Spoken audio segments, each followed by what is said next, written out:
नमस्कार। तर आज मी माझ्या शेतामध्ये आली। शेतामध्ये पेरूचं लई मोठं झाड आहे, बघू शकता। तर जुने लोक हे आवडीने पेरूची भाजी खायचे, कारण याच्यामध्ये अनेक असे फायदे आहेत जे आपल्याला माहित नाही, पण त्यांना माहित होते म्हणून ते भरपूर प्रमाणात ही भाजी खायचे। तर मी हे आजींना विचारली आणि याची माहिती पण आजीकडून काढून घेतली मी की याच्यामध्ये काय फायदे होते की जे तुम्ही आवडीने खायचे। तर ते सांगितले की याच्यामधून म्हणजे आपलं जर पोट बिघडलं असेल तर हे खाल्ल्यामुळे आपल्या पोटाचं स्वास्थ्य एकदम सुधारून जायचा, आणि जर आपलं दात किडला असेल, दाताचं तोंडाचा वास येत असेल तर याच्या पाल्याने दात घासल्याने आपल्या दाताचा दुर्गंधही दूर व्हायचा आणि कीटाणू पण मरून जायचे।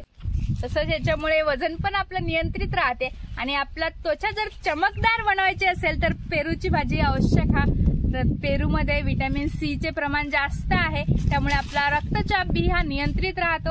आणि चेहऱ्यासाठी तुम्हाला माहिती आहे व्हिटॅमिन ई ही जरूरत असते, त्यामध्ये याच्यामध्ये व्हिटॅमिन ई पण आहे। तर पेरूची भाजी खा आणि आपली त्वचा चमकदार बनवा, आणि आपलं हृदय पण स्वस्थ ठेवण्यासाठी हे फार उपयुक्त आहे। त्याच्यामुळे माझा मुलगा पी जाम तोडत आहे बघा। याला माहित आहे, आपल्याला माहित नसेल पण याला माहित आहे आपल्या शरीरासाठी काय चांगलं आहे म्हणून खात आहे ना। चांगलं आहे ना? हाय माहित आहे मला, कारण की लहान मुलं हे आपल्यापेक्षा हुशारच असतात।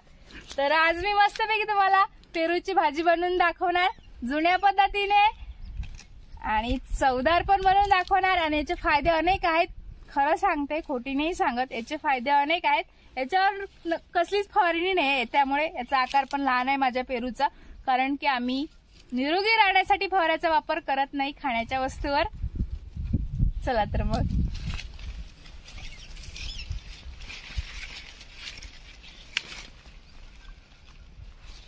आता मस्त मी पेरू तोडून घेते आणि लवकर घरी जाते।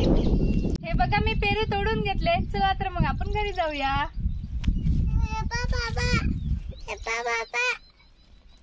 याने पण तोडून घेतले, चल किटू आपण घरी जाऊ आता। तर मी जांबाच्या भाजीसाठी सगळं साहित्य काढून घेतलं, बघू शकता। आणि आता मी हे जांब पहिले स्वच्छ पाण्याने धुवून घेतले, आणि नंतर आता हे असं 2 फाका करायच्या आणि यातल्या बिया पूर्ण अशा काढून टाकायच्या।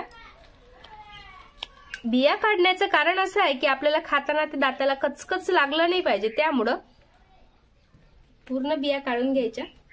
आणि जास्त पिकलेले जांब घ्यायचे नाही, थोडेसे थाडसर घ्यायचे। जास्त पिकलेले असेल तर भाजी चांगली लागणार नाही, एकदम गलगल होणार ते। थाडसर जांब घ्यायचे, जास्त कच्चेही जांब घ्यायचे नाही। असं चिरायचे 2 फाका करायच्या आणि यातला बी असं काढून घ्यायचं। नंतर त्याचे बारीक बारीक असे तुकडे करायचे। तुम्ही ते खिचूनही घेऊ शकता, मी बारीक तुकडे करून घेते।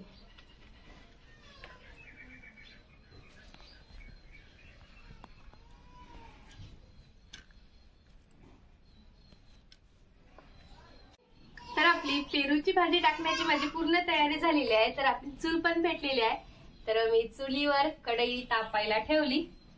तर कढई मस्त तापली तर याच्यामध्ये आता मी तेल टाकून घेते। तर याच्यामध्ये मी 2 गडू तेल टाकून घेते।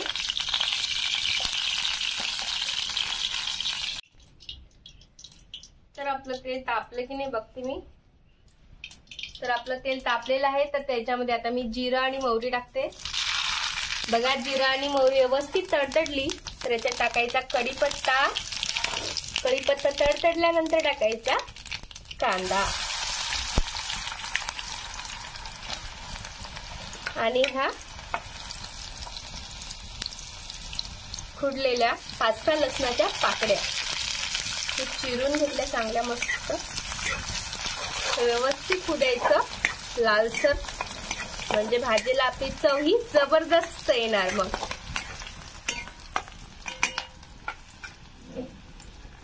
तर मी जुन्या पारंपरिक भाज्या जे कशा बनवायचे जुने लोक हे मी तुम्हाला दाखवत आहे।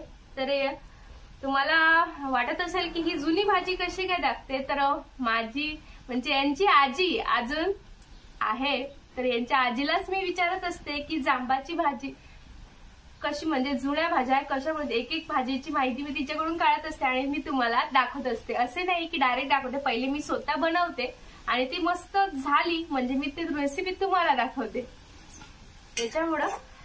आणि खरंच चवीला ह्या भन्नाट होतात जुन्या भाज्या ह्या खरंच. म्हणून तर जुने लोक तंदुरुस्त राहायचे, ते मस्त जेवण करायचे. आजकाल आपली पद्धती बदलत चाललेली आहे भाज्या टाकण्याची सुद्धा. तर आपलं व्यवस्थित लालसर झालेलं आहे. तर हे बघा मी 1.5 चमचा लाल तिखट घेतले, 1 चमचा धने पावडर आणि थोडासा चाट मसाला आणि थोडासा सब्जी मसाला घेतला आणि अर्धा चमचा हळद आणि चवीप्रमाणे मीठ. तर याच्यात टाकून देते मी.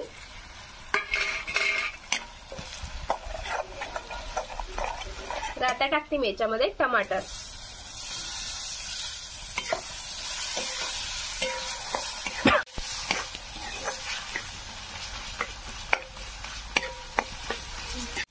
तर याच्यामध्ये मी थोडंसं पाणी टाकते कारण मस्त आपली ग्रेव्ही तयार झाली पाहिजे. बघा असं पाणी टाकून त्याचं चमचा फिरवत राहायचं म्हणजे मस्त ग्रेव्ही तयार होणार आपली. आणि मस्त चटपटीत पेरूची भाजी बनून तयार होणार मस्त. मग बघू शकता तुम्ही काय मस्त रंग दिसत आहे आणि वासही सुपर येत आहे.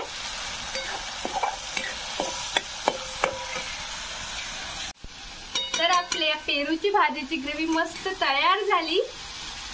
तर याच्यामध्ये आता मी पेरू टाकून घेते चिरलेले, असे बारीक चिरून घ्यायचे. हे बघा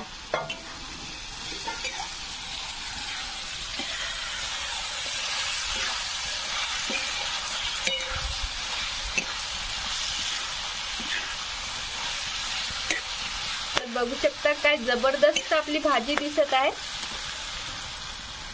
तर याच्यामध्ये थोडंसं किंचित पाणी टाकते मी म्हणजे आपले मस्त मसालेदार भाजी बनवून तयार होणार. मग हे बघा जास्त नाही टाकायचं, थोडंसं टाकायचं. हे बघा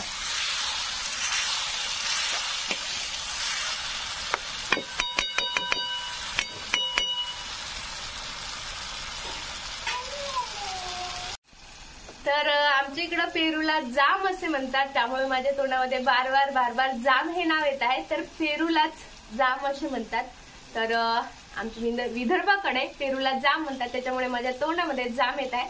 तर जाम नाहीये, पेरूच आहे, लक्षात ठेवा. भाजी अवघ्या 5 मिनिटात मस्त ती बनवून तयार होणार आहे. हे बघा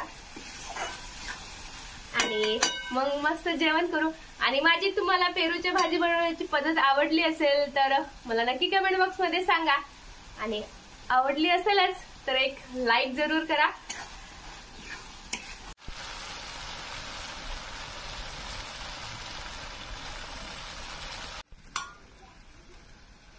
तर याच्यावर मी आता थोडंसं झाकण ठेवून देते. 5 मिनिटांमध्ये आपली भाजी शिजून तयार होणार. मग थोडंसं झाकण ठेवून द्यायचं कमी पावरेमध्ये.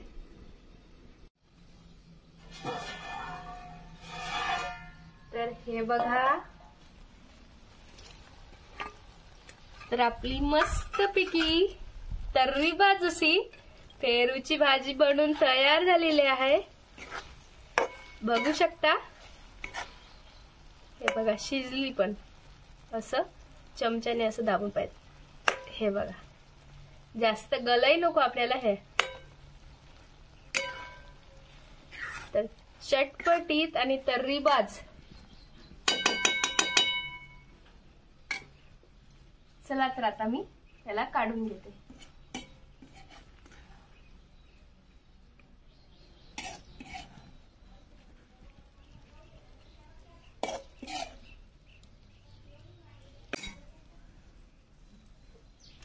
तर माझी पेरूची भाजी कशी वाटली तुम्हाला नक्की मला सांगा. आणि अशाच रानभाज्या खा आणि निरोगी राहा. चला तर भेटूया अशाच प्रकारच्या नवनवीन चुलीवरच्या रेसिपींमध्ये. धन्यवाद.